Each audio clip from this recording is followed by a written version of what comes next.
আসসালামু আলাইকুম। সন্ধে ৭টা বাংলাদেশ বেতার সিলেট সংবাদ পড়ছি শাহনাজ শিলা।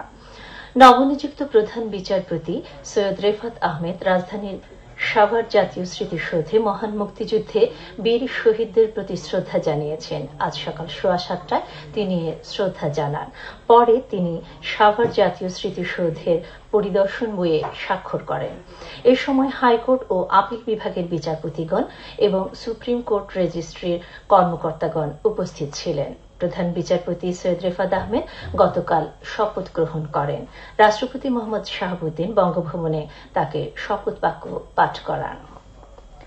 বাংলাদেশ ব্যাংকের গভর্নর ও ডেপুটি গভর্নর নিয়োগ সহ অন্তর্বর্তী সরকারের উপদেষ্টা পরিষদ আজ একগুচ্ছ সিদ্ধান্ত নিয়েছে।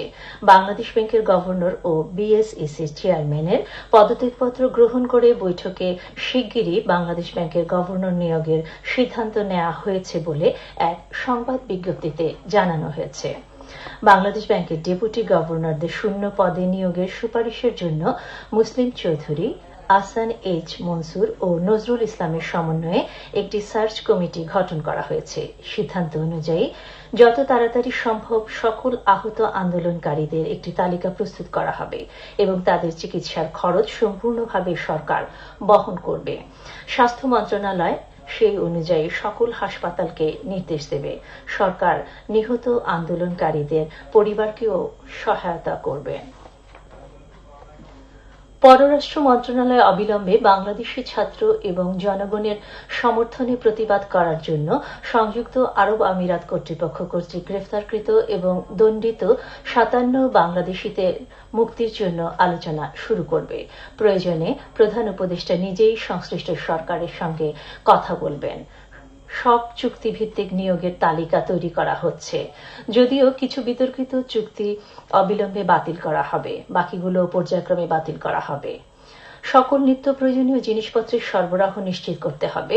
কোথাও কোথাও ধর্মীয় সংখ্যালঘুদের উপর হামলার ঘটনা গভীর উদ্বেগের সঙ্গে উল্লেখ করা হয়েছে। এ ধরনের জঘন্য হামলা সমাধানের উপায় খুঁজতে প্রধান উপদেষ্টা অবিলম্বে প্রতিনিধি সংস্থা এবং অন্যান্য সংশ্লিষ্ট গোষ্ঠীর সঙ্গে বসবে। মেট্রো রেল আগামী ১৭ আগস্ট থেকে চালু হবে, তবে মেরামত না হওয়া পর্যন্ত কাজীপাড়া ও মিরপুর ক্ষতিগ্রস্ত স্টেশনে রেল থামবে না। আগামী ৭ দিনের মধ্যে লুট হওয়া অস্ত্র থানায় জমা দেওয়ার নির্দেশ দিয়েছেন স্বরাষ্ট্র উপদেষ্টা brigadier general M Sakhawat Hossain. আজ ঢাকার সম্মিলিত সামরিক হাসপাতালে আহত আনসার সদস্যদের খোঁজখবর নেওয়ার পর তিনি সাংবাদিকদের সঙ্গে আলাপকালে একথা জানান। তিনি বলেন, আগামী ১৯ আগস্টের মধ্যে অস্ত্র জমা না দিলে অস্ত্র উদ্ধার অভিযান শুরু হবে। তখন অস্ত্র পাওয়া গেলে কঠোর ব্যবস্থা নেওয়া হবে। তিনি দেশবাসীকে সতর্ক করে বলেন, মারামারি করে লাভ নেই, আর কোনো মৃত্যু আমরা চাই না। পরিস্থিতি স্বাভাবিক না হওয়া পর্যন্ত প্রাথমিক বিদ্যালয়ে শিক্ষা কার্যক্রম শুরু হচ্ছে না বলে জানিয়েছেন প্রাথমিক ও গণশিক্ষা উপদেষ্টা ড বিধান চন্দ্র রায়। তিনি আজ সকালে সচিবালয়ে তার প্রথম কর্মদিবসে মতবিনিময় সভায় কথা বলেন। প্রাথমিক ও গণশিক্ষা উপদেষ্টা সবার সঙ্গে আলোচনা করে বিদ্যালয় খোলার সিদ্ধান্ত বাস্তবায়ন করা হবে বলে জানান। এ সময় তিনি ছাত্র জনতার দাবি অনুযায়ী বৈষম্যহীন সমাজ গঠনে আকাঙ্ক্ষা পূরণের প্রতিশ্রুতি দেন। ধর্ম উপদেষ্টা ড আফম খালিদ হোসেন বলেছেন, সংখ্যালঘু ধর্মীয় উপাসনালয়ে যারা হামলা করছে তারা মূলত দুর্বৃত্ত। এসব দুর্বৃত্তকে আইনের আওতায় এনে শাস্তি নিশ্চিত করার সর্বোচ্চ চেষ্টা করা হবে। তিনি আজ সচিবালয়ে সংবাদ ব্রিফিংয়ে একথা বলেন। ধর্ম উপদেষ্টা বলেন, সংখ্যালঘুদের বাড়িঘর ও ধর্মীয় উপাসনালয়ে আক্রমণ হয়েছে এমন কিছু অভিযোগ তাদের কাছে এসেছে। তারা এর তীব্র নিন্দা জানান। ধর্ম মন্ত্রণালয় আগেও সংখ্যালঘুদের পাশে ছিল, এখনো আছে, ভবিষ্যতেও থাকবে। খালিদ হোসেন আরও বলেন, জেলা প্রশাসকদের সহায়তায় উপাসনালয় ও অন্যান্য ক্ষতির তালিকা সংগ্রহ করা হচ্ছে। বৈষম্য বিরোধী শিক্ষার্থীদের আন্দোলন সহিংসতার জেরে এক সপ্তাহের মতো সিলেটের সড়কে ছিল না ট্রাফিক পুলিশ। রাস্তায় ট্রাফিক নিয়ন্ত্রণে কয়েকদিন সড়কে কাজ করেছেন শিক্ষার্থীরা। এ অচলাবস্থায় ৬ দিন পর আজ সিলেটের সড়কে কাজে ফিরেছেন ট্রাফিক পুলিশ সদস্যরা।